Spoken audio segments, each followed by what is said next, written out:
Hey, Friendo, Steve here. Yeah, Larson. And welcome back to Going In Raw, the only pro wrestling podcast you need to be listening to. It's Wednesday, which means it's time for us to react to your hot takes from the world of professional wrestling. Larson, what's first today? First one here is from C Machine 25. Hot take says Braun Breaker should be the next world heavyweight champion. Let's assume they're going to vacate this sumbitch, Larson. I mean, it's going to be one of two people whenever they decide who the next world heavyweight champion is going to be. It's either going to be Phil or it's going to be Braun, right? Consider this, if you will. What if it's neither? Imagine the dynamics within reconstituted Vision. Bronson Reed is next world heavyweight champion. It'd be like fucking that gif of Will Arnett. I've made a huge mistake. Bronson Reed's like, I didn't factor this in. I thought I was going to be leader. Leader always gets championship. Not, but it's Braun. He just beat, or Bronson, he just beat Roman Reigns. Mm-hmm. How about this? Triple threat at Saturday night's main event, November 1st. LA Knight, yeah, absolutely squashes Braun Breaker and CM Punk. Just runs at the first guy, BFT, avoids a clothesline, BFT, stacks him, yeah, you got to stack them. Well, let's run down the potential contenders over on Raw, assuming that Seth has to vacate. So of course you got Phil. He's number one contender, so you'd think he's gonna be in the match at least to crown new champion. Yeah, of course. You're going to have Braun at some point in the mix, in the title picture. LA Knight, he wants a title shot. Jey Uso, he's going after that belt too. Am I forgetting anybody? I mean, you know, what you just said. Oh, Bronson Reed. You should have Bronson Reed in there too. Yeah, I know. I don't think it's, I think he's got to, I mean, clearly Braun is their dude, but damn, I love the idea of Braun. He just beat Roman Reigns. I know. Yeah. He's the new tribal chief. That's what Paul Heyman said. He is the new tribal chief, and he could be considered the tribal thief by stealing Braun Breaker's opportunity away from him. So here's the thing. Like, if it depends if they really want to hotshot Braun, and whether that means he wins like right away, as in November 1st. I think that's when Saturday night's main event is. Or even if you consider a hot shot scenario where he wins it at Mania. So within the next 6 months. Now, if goal is, as Meltzer stated in the reporting about all this, they want Braun to be the next Roman Reigns. And I interpret that to mean the next face of the company type guy. I know that this current creative regime has far more goodwill with the fan base than the previous. Sure. But if it's too much too soon for Braun, is there any concern about a potential Roman Reigns 2015-2016 situation where the fans are like, all right, we like this dude, but it's too much too soon. Take your time with it, organic build, and then get into that spot.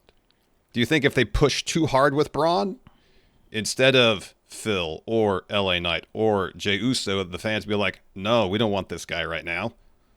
I'd be really hard pressed. Look, as much as people like to bitch about the variety of issues that WWE has had with their business practices, taking Mania to Saudi Arabia, the ticket prices, this, that, the other, the one thing that, and the mid nature of the product, although we saw kind of immediate results this past Friday on SmackDown when they delivered a really, really fun show, seemingly as a response to the criticism that's been levied at creative.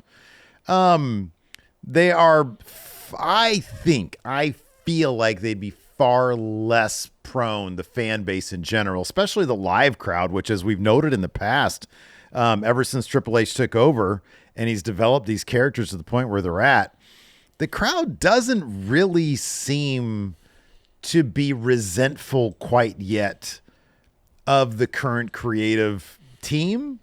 And as long as they have Braun Breaker doing cool shit, I don't think that would be a concern yet.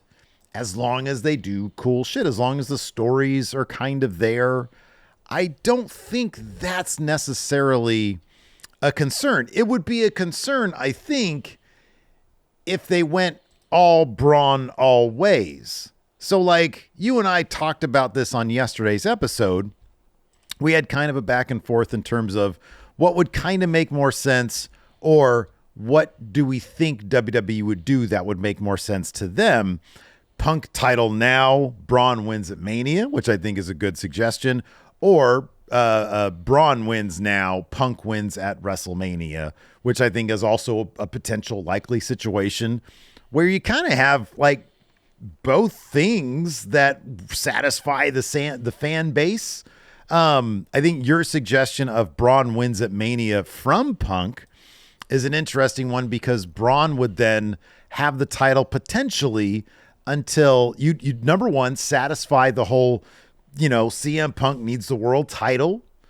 You establish like a force in Braun Breaker at WrestleMania. He takes it from Punk and he holds it until babyface Rollins comes back, has some really good title wins. Maybe, Brock Lesnar, he's able to beat him at Backlash or something. I don't know. So there's that. There is, CM Punk getting screwed by the Vision at Saturday night's main event, where Braun Breaker gets a chunky 4-month title run. CM Punk wins it at Mania. And again, he doesn't need a lengthy title run. Maybe he just takes it to SummerSlam. Braun Breaker wins it back there. And maybe we close SummerSlam with the return of Seth Rollins. I don't know. I'm sort of going out pretty far here. I think either way you do it, there's no bad answer. Braun Breaker has done the thing before where he wins it, then he loses it, and he has to win it back. And so that would actually be kind of in keeping with, his history.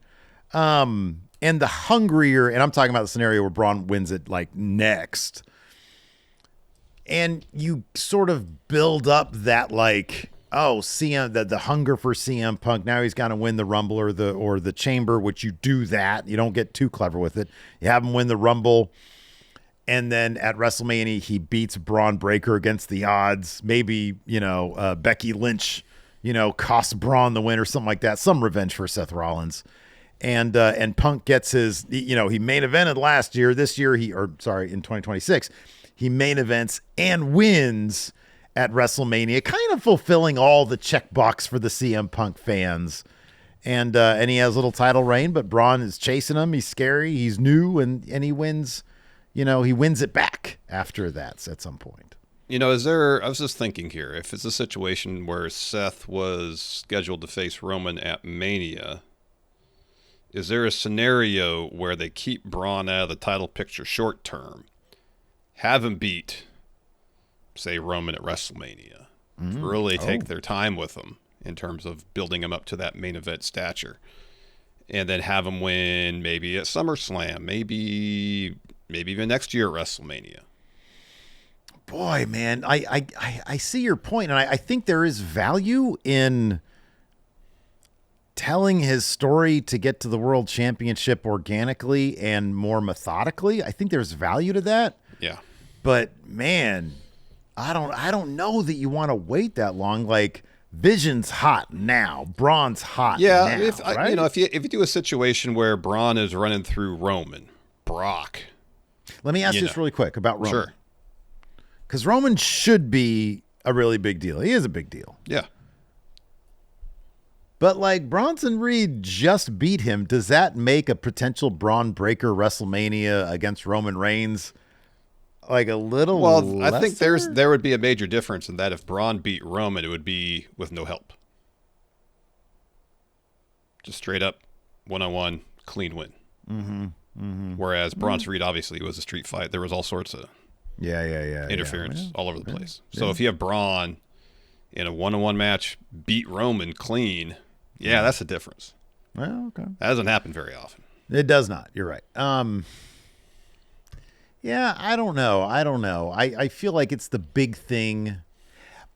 Also, man, I don't know about that report about Roman versus Seth at Mania. Could I see it? Yes. Still kind of feel like it was going to be Punk, Seth. Yeah, it seemed to make sense, but even people in our comments were telling us, no, it's not going to be Punk. It's going to be Roman. So, Well, do they have a very successful pro wrestling podcast? not that I'm aware of, but we've been wrong I'm before. just joking. Look, we've been wrong plenty of times before, but yeah, man, I don't know. I don't know. I like my first scenario. LA Knight wins it all, holds off all challengers. Yeah, stacks them all. Stack situation. That's important. Throw Jey Uso and Roman Reigns on the stack as well. Why not? It's an important part of the whole scenario. There's a stack deal going on there. All right, next hot take from Big Daddy Scopes. Big Daddy Scopes Says WWE is making a mistake investing into Braun Breaker. Braun is one knee injury away from losing most of his allure. Is his allure running fast? Bro, I saw a comment that floored me today in my WrestleJuice comments. Somebody said, Braun Breaker, here's a thumbnail for you. Braun Breaker is no different than Ryback. He reminds me of Ryback. What are you talking about? I think Braun Breaker has all the ingredients. Everything I've seen from this guy in, his interviews, like as kind of an actual person, to his performance, the way he's connected with the crowd, I think he's got every ingredient needed to be the guy.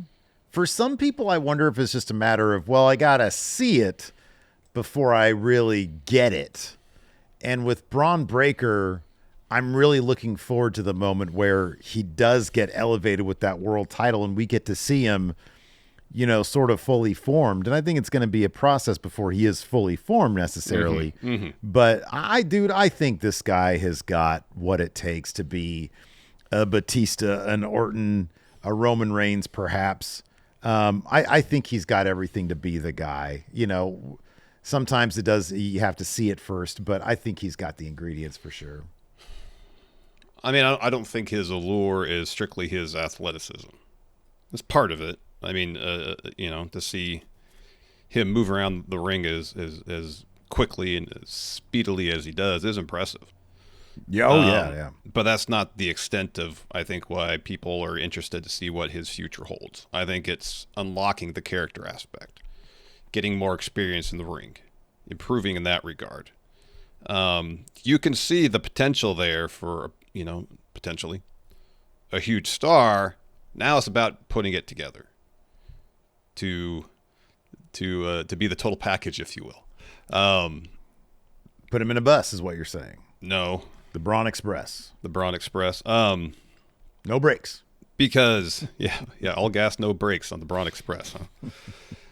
So that's kind of I feel like where we're at. You can see it. Now let's put it together consistently. And, maybe if it's a situation where now if he's taken over as leader of the Vision or whatever this faction is going to be called, all right, explore some dimension to his character. Let's see the dynamics between himself and Heyman and himself and Bronson Reed. And if they add more members, the dynamic between them all. Let's see that, because that's where the dimension is going to come from. And if he can nail that, then I think he'll be fine. Dude, I think you can take a look at his character performances over the years now, because it has been over the years. It's been, he debuted 2.0 was 2021, I think. 2022, 2021. I think it was 2021. And you can see from whether it's his fishing trips with Apollo Crews or, even more recently when, Rollins was out with his fake injury and, Braun Breaker had some backstage segments where he was like, hey, I'm the leader now.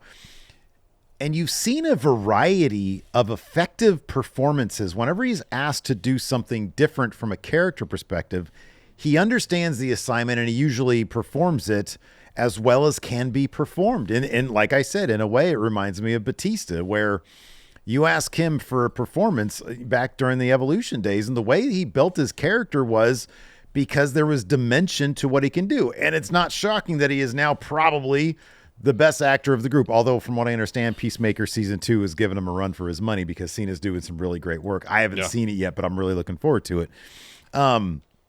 But I see that in him. But as you just said, it is 1,000% up to creative to give him the stories to explore that stuff that he's capable of, and to do the simple pop the crowd stuff as well. Those big story beats as well. And it's unfortunate that we might have been robbed of his big thumbs up, thumbs down Batista moment with Rollins, because I don't know that they're going to be able to do that in terms of, hey, we're a faction and there's dynamics between that faction, which is always a very interesting thing you can explore. But hopefully they find a different way to do that. And yeah, I'm looking forward to it. I think that WWE has made the exact correct investment in this guy. I really do. Next hot take here from Brody Paul says, creative isn't the problem with WWE, it's the commercialism. Brody adds, to me, pro wrestling should feel like art, and WWE just feels like commerce. From the Saturday night main events that are mostly ads, Slim Jim tables, Cash App, Money in the Bank briefcases, ESPN and Saudi deals, it all just feels soulless and corporate despite some great moments and performances. I go ahead. You can start. I was going to, here's the thing. I feel like pro wrestling at its best is kind of controlled chaos.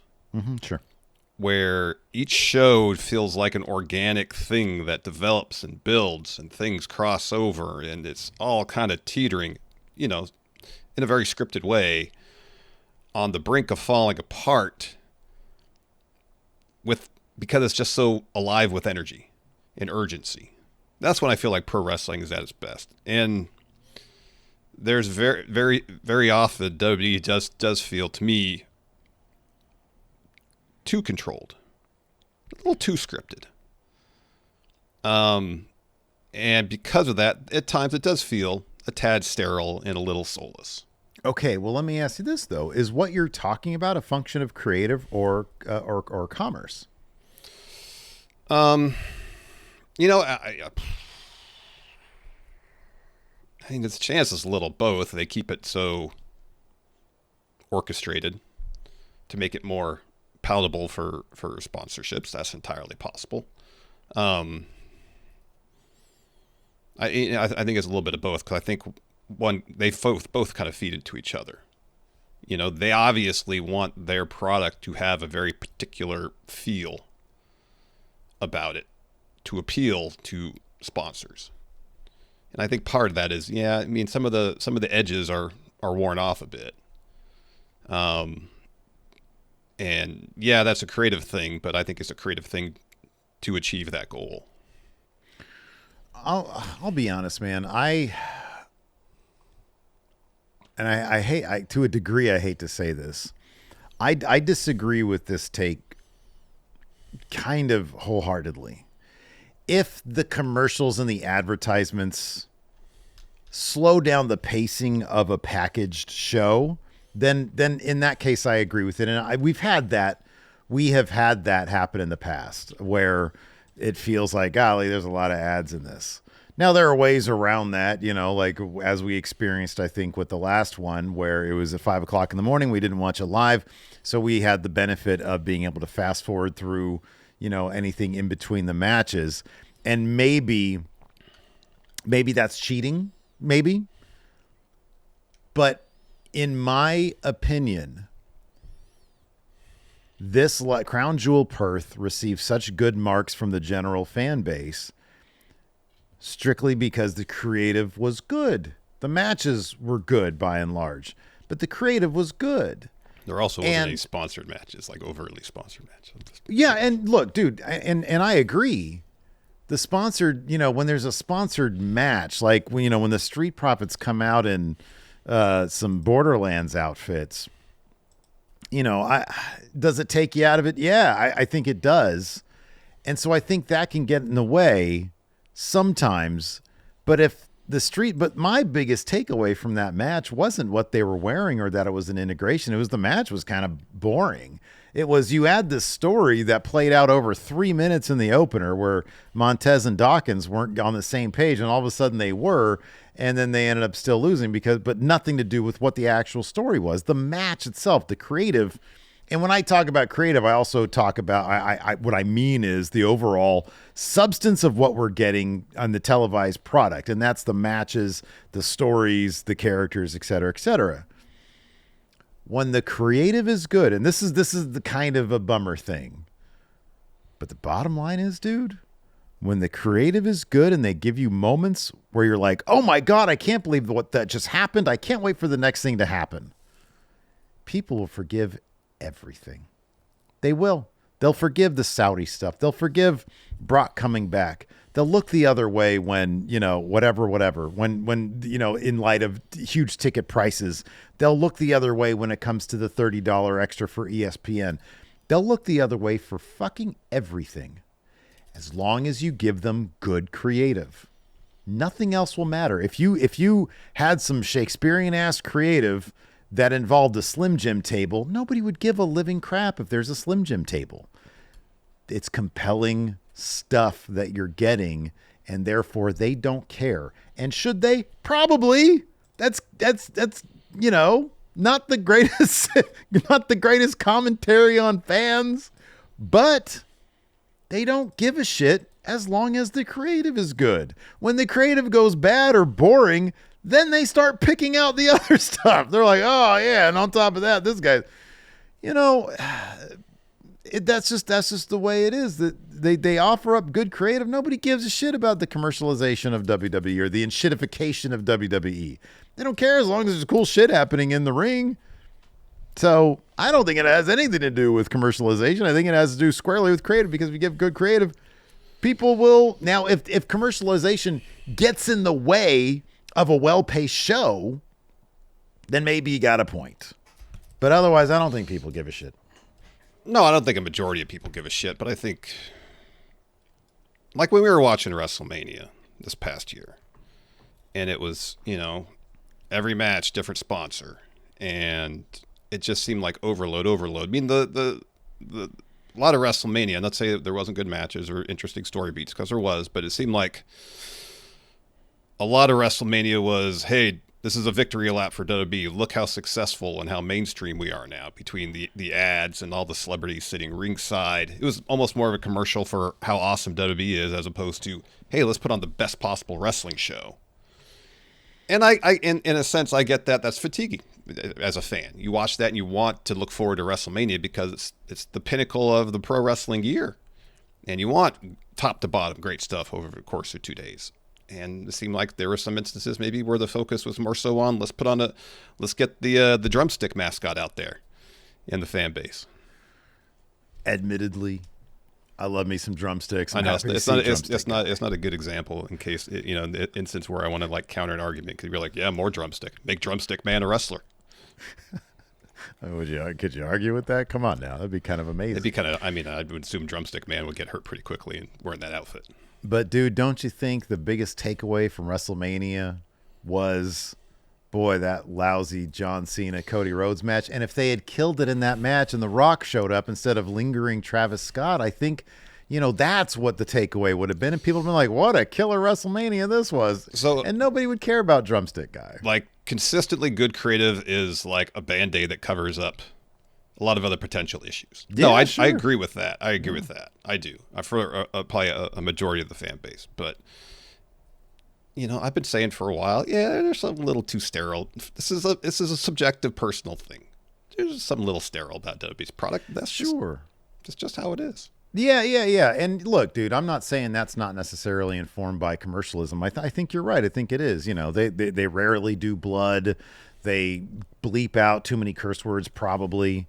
And yes, that is absolutely 1,000% not to piss off sponsors, not to piss off, sponsors and their broadcast partners, I guess. Yeah.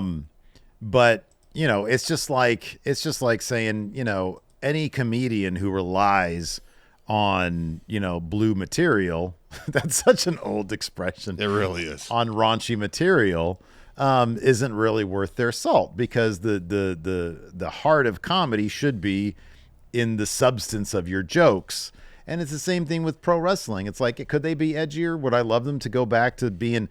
And I think, honestly, I wonder if sometimes, and maybe I'll speak for myself here, I'm not going to speak for you, but like, instead of necessarily wanting to be more adult oriented or whatever. And that's not necessarily what I'm talking about taking the edges off per se. It's more of from a presentation standpoint. I just like a sense of urgency would go a long way towards that. And I that's more think what I'm that, talking. yeah. I'm not talking about blood or cursing when I say taking the edges off. It's Yeah. more everything seems so tightly controlled in a world where everybody just wants to fight all the time. Dude, those drone shots seem like they can go off the rails at any moment, though. But still, Crash it's into a like fan's I know, but face. it's still like a. I don't know. It still seems awfully slick. Oh, you got a drone flying around. Cool. You know. Yeah. Yeah. It's the point of that is not to provide some kind of edgier presentation. It's to flaunt. Look at this technology we have at our disposal. Never mind the camera is like basically like real player quality. I mean, let's be honest, man. You saw that XPW clip where a guy was putting a syringe into some genitalia, and you were like, you know what, WWE, what's your problem? Why can't you give us some of that? That's the good stuff. It's not the good stuff. I don't need to see that. This next hot take, not a surprising one, considering it's from Word Life Fan 9. Says, in regard to WWE, John Cena truly is the GOAT, the greatest of all time. There's a lot of numbers that back that up. Most world championships, second most pay-per-view wins. I could probably think of a lot more. Longevity at the top, especially. Dude, honestly, it's hard. It's hard. Look, again, as much as I hate to say this, historically speaking, it's hard not to give that one to Hulk Hogan because of his significance. You know, you and I have had that conversation a lot in terms of like, if there was no Hulk, who would have Vince rolled with? And he would have rolled with somebody, and I think he probably would have been successful. But like, especially when you hear the stories of just how much of an impact he had on the A touring brand in WWF at its height, and then the B touring brand without Hulk just would tank. Mm-hmm. It's hard not to, even when you look at the WrestleMania 9 documentary, how all those, suits in Vegas were like, wait, really? We're not getting Hulk Hogan? What the fuck? He even then when he was like, basically kind of irrelevant, and he was still a big deal to the money guys. I think, yeah, there's a lot of metrics that would probably show you that John Cena is the greatest of all time. Historically most significant, you got to think it's probably Hogan. I mean, even Austin had like a hell of a supporting cast, that could have stepped up easily. I mean, you have for those stretches he was gone. Yeah. Right. Yeah. You had, him and The Rock, 1A, 1B. The Rock easily could have been the guy. And he was in that stretch that he was gone. Mm-hmm. But man, there wasn't really a 1B to Hogan. You can point out a couple dudes, maybe Macho Man, Ultimate Warrior, whatever, but there was only one Hogan. And yeah, I mean, Cena's definitely the dude. Don't get me wrong, but greatest of all time. That's tough. That's tough. Mm-hmm. And I'm also kind of curious, like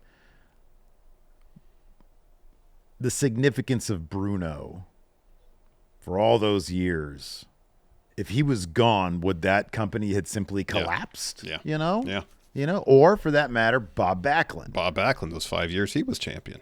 Right. Like how many people stuck around because they fell asleep during a promo of Bob Backlund's? Yeah. And woke up and didn't even see the majority of his promo because they were napping. Jamie here says Wesley is the biggest missed opportunity in recent memory. I am still scratching my head as to why WWE is letting Wesley go. He has it all. Great wrestler, does great character work as a babyface, especially comes off as very genuine and relatable. I don't get it. Presentation was great. I don't get it. Doug, you got to think that maybe there was something that we're not privy to. Because that's entirely possible. It's a fucking head scratcher. You're 1,000% right. This is an absolute head scratcher. Yeah,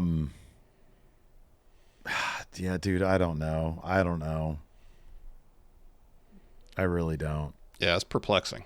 Yeah, because based on what we see, he should have been on main roster years ago. Yeah, shortly after he came back from his back injury. Yeah, he should have been. He should have gone straight to main roster. Mm-hmm. It is a weird situation. I mean, I think I kind of have a handle on, like, because somebody mentioned this in an interview recently. I fucking forget who. But the idea that main roster, they're not really thinking of NXT as like, oh, these people have been here for a while. Let's go ahead and bring them up and then figure it out. It's, we really have a slot open for this particular story beat. Mm-hmm. Who do we have in NXT? That seems to be the situation there, which is going to get interesting over the next couple of years, because some people are going to be. Jordan Grace has been there a lot longer than I thought she would be. Yeah, I know. Yeah. Yeah, I know. So, yeah, I don't know what's going on with all that. Wesley is definitely a missed opportunity. Oh, I think he's definitely a missed opportunity. That guy, he had a lot going for him. He still does. Hopefully he ends up saying, I'm sure AEW. Ideally, it'll be AEW, not TNA, because, the fuck? You go back to TNA, take a giant pay cut, and then, you're still working with WWE? I don't know. But it's like Machinima tried to hire us back. Yeah. Or they did hire us back because we didn't have any money coming in. Yep. Hey, before we continue going, man, let's go ahead and take a moment for our sponsor for the week, Larson. Two just tremendous guys. Stephen Larson. That's right. We are the sponsor for this week's episodes of Going In Raw. I got my script right here. I'm about to read it. Do you like Stephen Larson? You probably do because you're watching their show right now. You can support him in a couple different ways. Number one, by going to patreon.com/Stephen Larson or click join to become a channel member. You got a line right here. You got a line. Well, you didn't send me script. I'll just read it for you. That's right, Steve. Just like you're always right, because you're so great. I'm Larson, and Steve is great. Wow. What a great thing for you to say, Larson. You should, and I'll do your next line. You should also go to mfshophere.com and buy some of Steve's bullshit over there. He made some comic books, but he failed to sell a lot of them back in the day. And so now he's offering them to you, to friendos, for like a lot more than he used to sell them for. mfshophere.com. Buy Steve's bullshit. Thanks, Did Larson. you really mark up your comics? Fuck yeah. Are you kidding me? Yeah, because now the market value is like $20-25 for those graphic novels. 20 years ago, it was like $12.95. Hell yeah, I marked them up. I'll probably mark them up even more, too. $30 come 2027. Are you at least signing them or something? Yeah, I autograph them, put a little sticker in there. All right. A little postcard. Are you at least autographing them? I like that. Hey, I do appreciate you think that actually adds value. Are you defacing them with your signature? Yes. Yeah, I know. Now, the question is, are you just signing your autograph on a random page? Yeah, you got to find it. Yeah. I'm doing it really small on a random page. And then, of course, friendoshop.com. 20% off by using the promo code Friendo2024. So there's our bullshit October predictions challenge happening right now. So be sure to get that channel membership. And then we're also going to be doing a bonus episode. Maybe we'll film it tomorrow or Thursday or some shit. I don't know. Yeah, we got to figure out what we're going to do first. Yeah, we do have to figure out what we're going to do first. Anyways, what we're going to do before all that is another hot take here. Yeah, from Kadeem Jones says, WB fumbles Obafemi when he gets called up, then there's no hope for any NXT call-up. You know what I've noticed of late that NXT is doing? In Obafemi. Obafemi? That's his new gimmick, Obafemi. Gosh. Obafemi, I think, is a good example where, and granted, we haven't seen what he's going to do next because it hasn't happened yet. But I felt this way with Trick and with Braun, and obviously there was more for them to do. They could do in NXT in terms of explore different aspects of their character. But it feels like very often there's talents who get really over, and their popularity starts to, crescendo. They win the title. They have a successful title reign. In years past, drop the title on, they go to main roster. Now, fairly often, someone is on that trajectory, drops the title, and then is sitting around in NXT for a while. And the thought process, I feel like, at least for me personally, is, all right, they're going to get called up any minute now. When's it going to happen? So their 10-year post-title win in NXT kind of feels like a lame duck session. Yeah, and what's worse, it's a cool-down session. Yeah. It's a total cool-down. It is. It's like, all right, what are they still doing here? None of this matters. When are they going to go? And then they have it boggles my fucking mind that they have these awkward in-between sessions. It's like, dude, you can shoot these people out of a fucking metaphorical cannon and get them going, as opposed to just like, all right, look, there's this guy. Here's Javon Evans. answering the open challenge. He loses that, and then like he's probably going to be in a tag team now. Yeah, like what? Like is this guy what? He's like the most exciting thing you've got, and this is what you're doing. Trick should have been on main roster ages ago. Mm-hmm. Yeah, no, I honestly, this is not like if WWE fumbles Obafemi. It's just going to be like, will they make as big an impact with Obafemi out the gate? Or are they going to just like eventually get around to making him a big thing maybe? I know. But man, like, I mean, you look at where Stephanie's at right now and it's like, oh shit, okay. Yeah. They boy, double champion NXT, came back and look at her now. Yeah. But like, I feel like nobody is a sure bet because of the way they do that. They're not giving people the proper launching pad. No. They're just like soft introing everybody. And it's and also in NXT, you have that trajectory. They lose the title. It's like a few steps back. And from a developmental standpoint, I get it. All right, Trick was a babyface during the initial part of his singles run. Let's have him drop the title, see what we can do as a heel. You know, and he's done some really good stuff, I feel like, as heel Trick. He's been wildly entertaining. Yeah, he's been good. And they did the same thing with Braun. After he dropped the title, turned heel, did the tag team stuff with Baron Corbin, eventually made his way up. But you see people in NXT who have the potential to be, at least we think so, massive stars on main roster. And yeah, like if you want to set them up for the best possible success upon their debuts on main roster, then it's got to be when the trajectory is still upwards.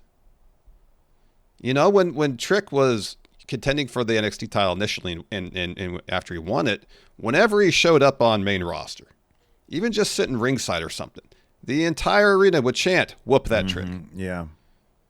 Like, how is that not the time to do it? When was that? That was a long time ago. Yeah. No, dude, I agree 1,000%. It feels lame duck. It feels like they're just cooling down, especially when you have Obafemi losing to a dude like Ricky Saints. I like Ricky. Don't get me wrong. I think that he's capable of stuff. Mm-hmm. But like, let me just drop this guy in his head 4 times. I know. Is not really. I mean, it's on the same thing as when he dropped the title to Tony D. Yeah. It was like, really? This is how you're gonna do that? Okay. Should like no, I don't know. It just doesn't feel the way it should. Yeah, I agree. I think it's an absolute fumble the way they're doing the NXT call-ups. Yeah. Gorilla Mon here with a hot take says, after 3 shows in Australia, we've returned to the quote, "we are so back" portion of the cycle of being a WWE fan. WWE, I mean, pro wrestling is cyclical. The creative is cyclical. You know, it used to be like the cycles were a lot longer. You had an entire new generation where it was like, good Lord, this is bullshit, before you cycled back up to the Attitude Era, and then you cycled back down to the PG era, I'm sorry. Before that was the Ruthless Aggression era. Yeah. But yeah, there's always cycles. You know, that's just pro wrestling. I personally think that. I think we're in a better spot now because we have somebody at the helm that is much more dynamic in terms of like, hey, I'm plugged in. I'm keeping an eye on what people are saying and whether or not he'd like to admit it. I think Triple H understands, you know, I gotta stay in touch. And the online fans, you know, they are indicative of a larger, you know, opinion. And Vince never would have done that. So I think maybe the cycles will be a little bit shorter. Yeah, you got to hope so. Mm-hmm. You got to hope so. And as great as it would be to not have to not have those cycles happen. I mean, I understand it's hard to put on top to bottom awesome creative 52 weeks a year, every year. This is just too many hours to fill. It's a lot. You know. But at least, you know, give us something good at any given time. Stagger things a little bit so things aren't peaking at the same time. We need those good thumbnails, man. We do need those good thumbnails. I like this one. Hot take from Drew Lytle says, with Takeshita winning the IWGP Heavyweight title, his inevitable clash with Okada should happen at Wrestle Kingdom so he can beat Okada in the building he built his legend in. Ooh. I think that's a great idea. Man, oh man, but that's like never going to be the case. Probably not. You're going to do this huge AEW feud. You're going to do that at a New Japan show. Mm-hmm. Yeah, that's just a reminder. Just a reminder. Last time they did a co-promoted show, the IWGP Heavyweight Championship, their world title was defended in the mid-card against a commentator. Yeah. It's not going to happen, but I think it'd be a cool idea. I think it's a really cool idea. Unfortunately, AEW is the top dog. AEW's on fire. They're going to demand this match happens at World's End. yeah, exactly. Yeah. Put it in the mid card at World's End. Put it at World's End a week before Wrestle Kingdom. Their world champion's gonna get beat by Okada. Oh fuck! Oh my god, that can't happen, man. We got to make sure it doesn't. Does Tony know that Wrestle Kingdom is in? It's like a week after World's End. I'm sure he does. Oh my god. Next hot take here from Chopper Swag. Says, Hangman calling his title belt the men's world championship always warms my heart. The women's championship is always called the women's championship, while the men's is always called the world championship, world heavyweight championship. It makes the women's title feel like it isn't the world championship, and unfortunately booking only adds to that. Either they should stick with calling the men's championship, or drop the women's from the women's world championship. We all know the championship is being held by women. It doesn't need to be said. All right, Chopper, you gotta condense. You put this long ass sentence into ChatGPT. Say, can you please turn this into 2 sentences? Because that was a lot. Yeah. I mean, I do like when Hangman refers to his title as the men's world champion. Yeah, I think it's novel. I think it's cool. Like and I like that he also demands that his opponents do the same thing because they always follow suit as well. Yep. No, you're not leaving. You just got here. Cat. Oh, you're talking to your cat. Oh, you can be here as long as you want, buddy. Yeah, whether it means a damn or anything, like how, okay, well, now they're both referred to as what they should be. Like maybe book them in a similar fashion and give the women's, does that mean the women's world title is going to, see, it's all performative until you actually make real changes to that. I like that Hangman does that, but it's not really going to make Tony Khan change his philosophy of like the men's world title is always going to main event. Yeah. So. I just know this is something Hangman's doing because he wants to do it. Hangman's cool as fuck. That's why. Yeah, that's why, because Hangman's the best. Next up, the King's Catalog has a hot take. Says it's better be over because of a move like Stephanie than because of a phrase like LA Knight or Jey Uso. Okay, well, Stephanie's move is over in a very specific way. Oh, man. Yeah, I'd rather... Okay, I'll take this to, like, another example that isn't, kind of a little bit... The RKO. I'd rather be over because of the RKO than yeet. Because catchphrases come and go. If you have a move that's over, like super over, as we see with the RKO, that's got staying power. Yeah. Catchphrases, they get old. Yeah. But also, it's incredibly rare for there to be an RKO. Yeah. There's the stunner. Yeah, I was going to mention the stunner earlier, yeah.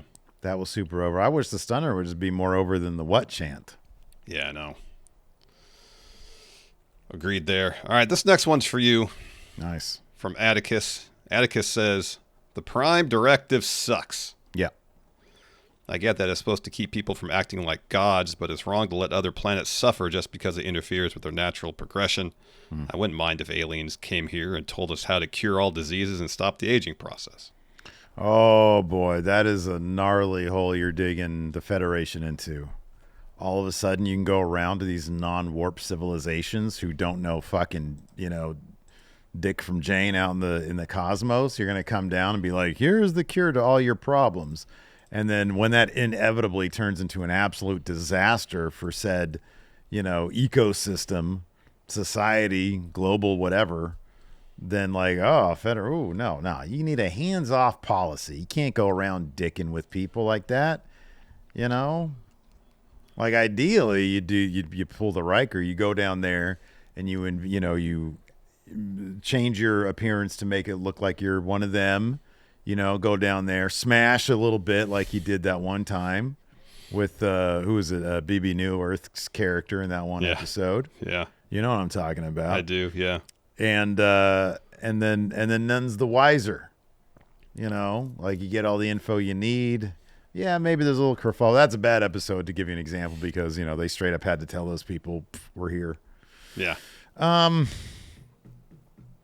Yeah, no, you need the Prime Directive. Look, I love chaos. Don't get me wrong, but that's just you're fucking with way too much there. Way too much. Okay. What do you think? I don't know if I've ever really had any sort of real philosophical thoughts about the Prime Directive. I don't know if it's ever really occurred to me to. I feel like you're such a man of conviction. You should be able to, on the spot, come up with an answer for this. There's a civilization. Here's an example. You and me, we're out there in our spaceship, okay? Sure. We come across a planet.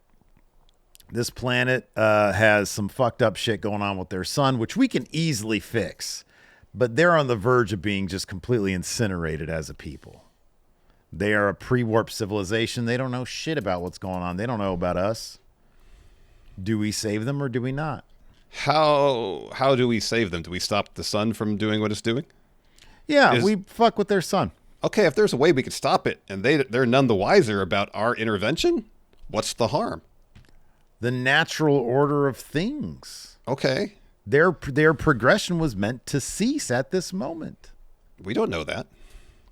Maybe their fates were tied to our own and that we are there at that particular moment, at that particular time to help them.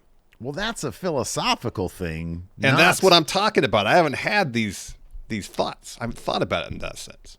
Starfleet Command has reached out. They said, we cannot fuck with the sun. What do you do? I mean, it's terrible to see a whole planet just get obliterated if I have a means to stop it without them being aware that I stopped it. What? You're going to go against, or that is shocking. I'm actually kind of stunned right now. Wow.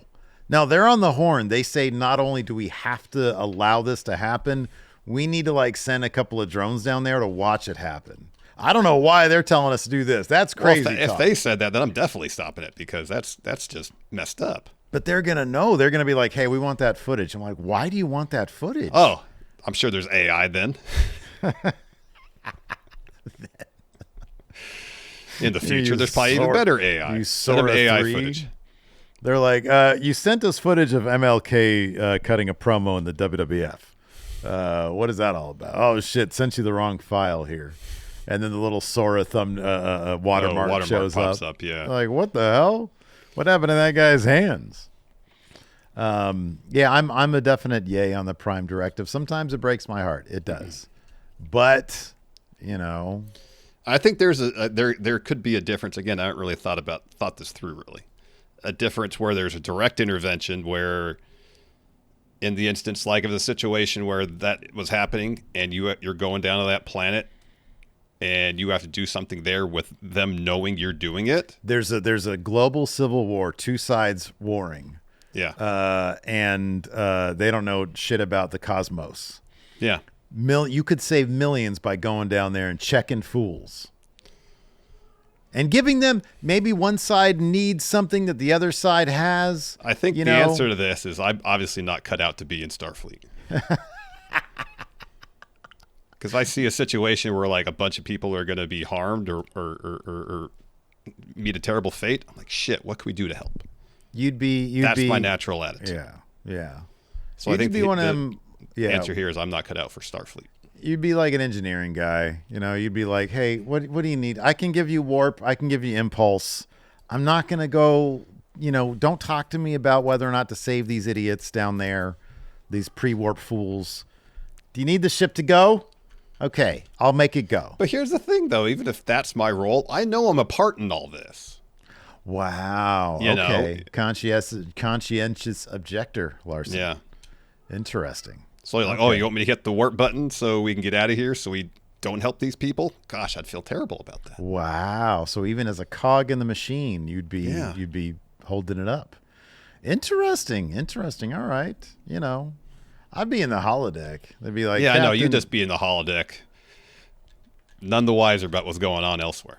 Yeah. They'd be like, hey, where the fuck is Lieutenant Commander here? How did that guy get to Lieutenant Commander? Fuck, I don't know. I'm pretty suave. Holodecking upwards, that's how he did it. Exactly. Yeah, run a lot of captain simulations in the holodeck. It's like he comes to every ship and just ruins the holodeck. What are we gonna do with him? Let's just get him out of here. Well, how are we gonna get him out of here? Make him Lieutenant Commander. I don't know. Yeah, we can't demote him. We have to promote him exactly just to get him off the ship. Yeah. Yeah, that's how it would succeed. But it's like you're gonna pay raise fucking socialist communist bullshit there in the future.